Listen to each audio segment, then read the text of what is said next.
Hey guys, so welcome to the Monday segment of the PADCast channel. So you might be asking yourself, what are we going to be doing on Mondays? Well, every Monday we're going to be going over what's going to be happening this upcoming week.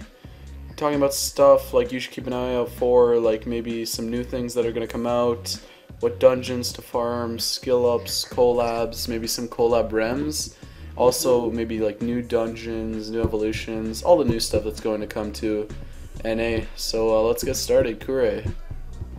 Alright, so as you guys know, the Evangelion collab is coming back, or it has been back for a while now. It's going to end on Sunday, and it's basically a skill-up dungeon for all the REM cards and some other cards too. In the actual dungeon, 6th floor can drop one of 3 different Tamas, one for Misato, Asuka, and Shinji. On the 7th floor, you have a chance of getting a Unit 13 Tama, which will scale up the gold card Shinji and Kaoru Unit 13. Other cards that can be skilled up to the dungeon are regular ISIS or scholarship student ISIS. It's not worth farming if you can go for Awoken ISIS, but if it's a short-term goal, then you can probably max kill ISIS for some time. Yo, you can skill mini ISIS for low-cost dungeons. Think about that. That's true. The 6th Angel, which is the diamond-shaped thing, can skill up Archdemon Lucy. Though I wouldn't really recommend this because it's a pain if you can't farm a ton of them. They could work on a devil team, but as of now it's just really outclassed. The 4th Angel, which looks like a dark humanoid, will skill up Green Odin. You can skill it up, I guess, but it's not really that good anyway. And the invade skill Cerebus, that's totally useful. Yeah. Okay, now moving on to the REM itself. The gold eggs are average in terms of collab utility. Unit 13 isn't really good. It's an interesting farming lead. It's been recently buffed decently. It has a nuke for its active and a shorter cooldown, which makes it somewhat viable, but it's not really good for endgame content. Misato, on the other hand, is probably the only card in this realm that has real utility. It has a good orb change, changing dark and heal into fire. And if you roll 4 of her and you max kill all of them, you could use it in a system for some fire team. Maybe Shiva Dragon, even though she's not a god. The silvers... Oken Shiva, that's right. The silvers, Asuka is a good low-cost leader. You can use her in Tengu or Row Ace collab. But other than that, she's pretty garbage, even though she has an ultimate evo.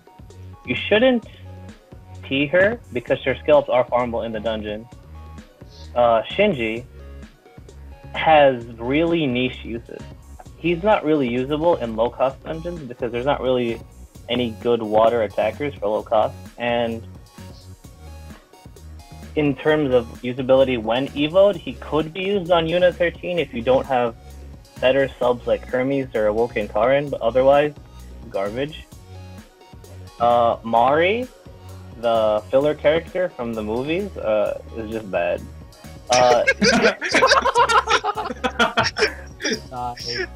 She's like a really ghetto Green Jugliang, and she cannot like contest with him. Just sell this for 3,000 points. Ray has the most wasted potential ever. She's got a shield which should have a lower cooldown, no skill up. It's so depressing. I wanted to use her, but it's just not fair. 10 turns is bullshit. And then there's Kaoru, who's useless. Like, he's also 3,000 Why is he even a thing? He doesn't even have an ultimate evo. No, he does. Well, he doesn't. No, he doesn't. Never mind. I thought he did. He's useless, straight up. Like, drains are so useless now. What? Drains. Oh yeah, drains. Yeah, he has a Lakshmi active. I mean, he has a buff with his active now, so kind of. He does? Oh yeah, it's like an attacker kind Hey, of card. well, hey, who uses these? Oh wait. I haven't used an EVA card in ever. Speaking of I think I buffs, used Mari at some point. Someone. speaking of buffs, guys, the diamond thing, the one that skills up Lucifer, because the dumb midfoot also skills up Lucy, so you might as well just farm dumb midfoot instead. If you end up trying to skill Misato off this collab, Yeah, or actually, if you're trying to skill U13 for whatever reason, you will be getting a lot of these anyway. So, and for anybody that's farming this collab and you don't have U13, on a drop rate bonus, just run expert. Even on 25 stamina, it's much faster, and it's still a 100% drop of getting a Tama. Don't waste your time running the 50 stamina dungeon with its crappy EXP rate anyway. Alright, so now we're going to be moving on to the challenge dungeons, which are running this whole week. And for the first time, we see rogue challenge dungeons. Every single level has the system, which is a system where every monster on your team starts at level 1. So you get lowered HP for your whole team. And their levels go up every floor based on the cost of the monster. So the lower the cost, the more levels the monster would get. And pretty much it goes from there, and you just keep getting levels and more HP is added to your team. So the first 3 floors are all tricolor. They're Waterwood Dark, so they're perfect for Awoken Karen or any EVO of Karen. And clearing all 3 of those gives pretty bad rewards, but you do get the stone for clearing those 3, so it's definitely worth it. 4, 5, and 6 are your usual. This time you get 2 jewels for completing them. I believe it's wood and fire. And then for completing level 5, you get your usual Snow Globe Dragon, which this time around is light. Starting from 7 all the way up to 10, the challenge dungeons get pretty tough because of the rogue dungeon system. So what teams did you guys use to beat him? Bastet, of course. I use Haku for 7 because she has like a really bad multiplier, so it's easy to kill soft jet, which is like really hard. Well, to be honest, I didn't even run these yet because I'm too lazy right now. Wow. But he has made the smart decision because the rewards are terrible. Yeah, the rewards are like they're not really worth running this time around, especially if you're gonna die a bunch of times on 8, 9, and 10. That's Only right. for the bragging rights. the only one I beat was 9. That's the only one I've beaten so far. Oh yeah, we should mention 9 was the worst one. 9. I did I don't know. Look how anti-green it is. You have freaking you have the flare draw, and then you have the boss. Definitely Scumbag. extremely They're racist. Green damage. Colorist. Wait, what is green? Yeah, I think No, green. without a marionette. I think green has a pretty tough time in like C9 and 10 just because it's like Gomon, the last floor might be annoying for Bastet. Definitely. Nonsense. You gotta get the 11 million damage out to kill him. And like really. Guys, just look at my shameless plug. I'm shameless plugging my video right now. It's easy. I promise. Oh, we should also mention that Shameless. this time around, instead of giving Ps for every one of them, challenge level 6 and 7 give 2 jewels. Then 8, 9, and 10 each give a Tamadra with 30 pluses. So level 8's the usual no recovery. 80 stamina gives Tama with 30 recovery pluses. Level 9, Ironic. level 9 Ironic. is 30 attack pluses. And level 10 is 30 HP pluses. So you can net yourself a nice 90 pluses if you're too lazy to farm like I am. Yeah. My And- sister- Or you can just be good, just farm. 30. Yeah, and that's basically 270 stamina for 90 plus eggs. If we use Star Vault, that's 9 runs of Star Vault. You're not gonna get 90 plus eggs off of Star Vault. That's only if you don't die. Yeah, like cause like Oh, I spent at Well, least it's 2 still, no, stones on because it's C9 because trying 9 runs is 45 floors. So that's a maximum of 45 pluses. While if you just run these 3, yeah, but like these 3 you're more likely to die. Like you're not gonna die on server. Guys, if you're like God, you won't die. if you're really good, you might die on Star Vault too. Don't forget I that. died in like 3 times. I mean I've died on server before, but like you're not gonna die as many times as you well yeah, you're gonna die as many times as you die here. Well, That's you your can if you're being stupid.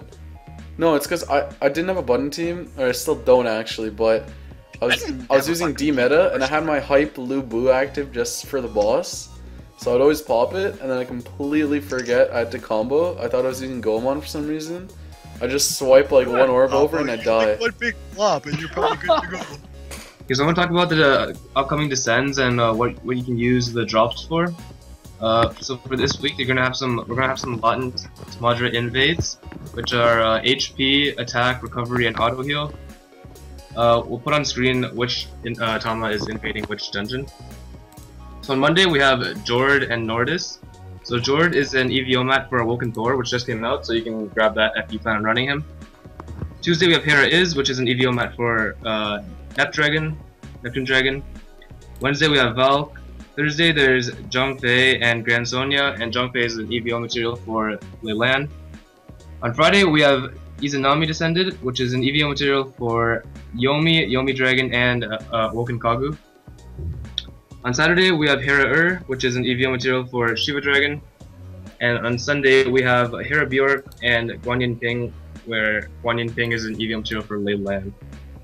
That's it for the Descends. Now I'll move on to the 2 skill-up dungeons that start this week. Today the Water Carnival started and it has skill-ups for a couple of different water monsters. The boss will either be a Muse or Andromeda skill-up, and the other 4 floors will have new SQ, Hatsume, and Mystic Ice Knight skill-ups.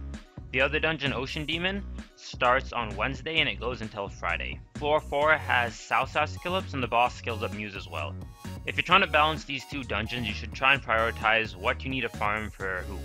If you just need South skill-ups, you can farm the technical dungeon, and the drop isn't guaranteed there because there's something else on the same floor, but the dungeon is permanent so you can farm it whenever for like however long you want. If you only need to skill up Muse, then Ocean Demon is probably the safer bet because the boss is guaranteed to be a Muse skill up.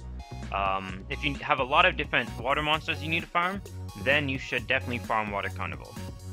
That's it for this week in PAD. Thanks for watching. If you guys have any suggestions or feedback, be sure to leave it in the comments below. If you guys haven't liked or subscribed yet, please do so. We'd really appreciate it. And yep, see you guys next time.